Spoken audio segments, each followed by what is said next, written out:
Craig and Debbie Smith have watched their son play a lot of basketball.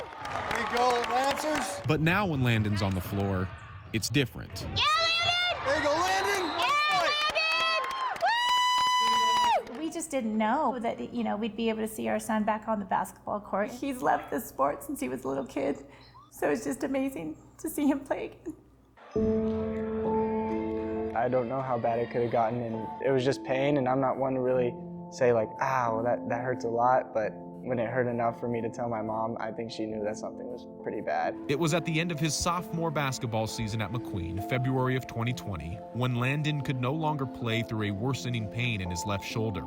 They had checked it out the spring before while he golfed, leaving with a simple diagnosis of overuse. Neither one of us wanted to think that it was anything but a sports injury. I just had a feeling at that time that something was just not right, and so did Craig.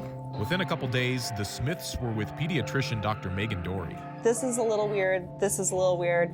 We need to just do this and get it over with. I ordered a stat MRI for that night, and we got it set up for that night, and that's when we found it. There was a tumor, what would soon be identified as non-metastatic Ewing's sarcoma, a rare and aggressive cancer of the bone and soft tissue often found in teens. Next day, I went to the basketball awards banquet where Debbie and I were trying to hold it together as he won MVP of the team, and celebrated that. We came home later that night and let him know that he was in for a tough road ahead. It was surreal. I kind of laid down on my floor in my bedroom and looked at the ceiling, and I was talking to my best friend at the moment, and I was like, man, I don't know what to think. I think I just got diagnosed with cancer. I don't know. I was denying it for a long time, and then I finally accepted it. This is one of the more intensive regimens for chemotherapy that we have. Dr. Jacob Zucker quickly became Landon's oncologist at renowned Children's Hospital. The minute that your body is able to tolerate chemotherapy, we give you more chemotherapy. It is one that we have to be exceptionally aggressive with in terms of our chemotherapy, as well as in terms of what we call local control, which includes either surgery or radiation or even both. A plan of attack was being formed as the world was under its own from the coronavirus. On the date he was diagnosed, on March 12th, Craig actually had to hear about it through FaceTime while he was in the parking lot, and Landon and I were in the doctor's office.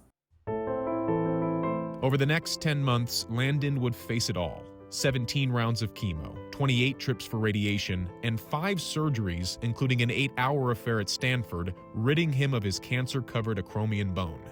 In all, 42 weeks of hell. It was super frustrating to get out of bed, walk down the stairs, feel out of breath.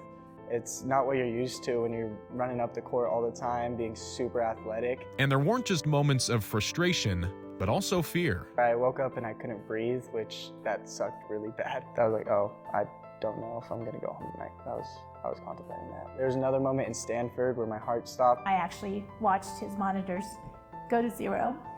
That was extremely scary for us, but I stayed calm, he stayed calm, held my hand. I kept reminding him to breathe as he was coming in and out of consciousness.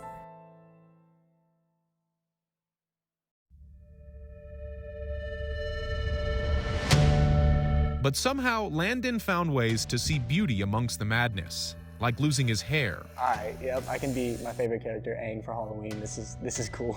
Or trading jabs with his friends over countless hours spent gaming. Baldy Boy, Mr. Clean, Cancer Man, all of that. We just kept it interesting. We always kept it lighthearted. We didn't really get too focused on it. Oh, we're almost there. Whoa, living with cancer. And there were celebrations along the way.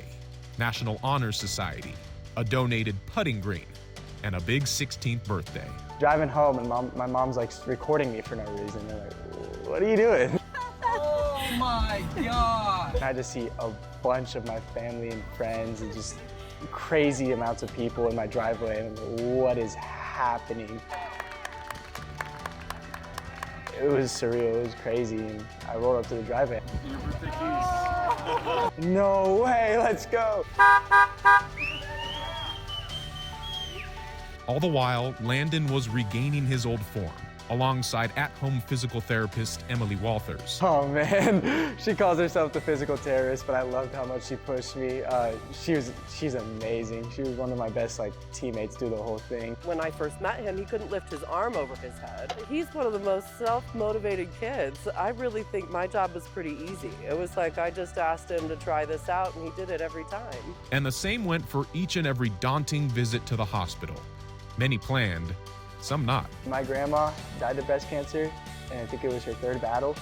So I always said, if she can do it, I can do it. So that's how I kept pushing myself. I was like, Grandma, I'm gonna do this for you. I always say that I looked at it in a sports aspect because it was like play-by-play, admission by admission, just kind of going at it head on. You don't have time to think about the past play. You gotta go on to the next one. You can't stop and feel sorry for yourself. You gotta keep going, or else it's all for nothing.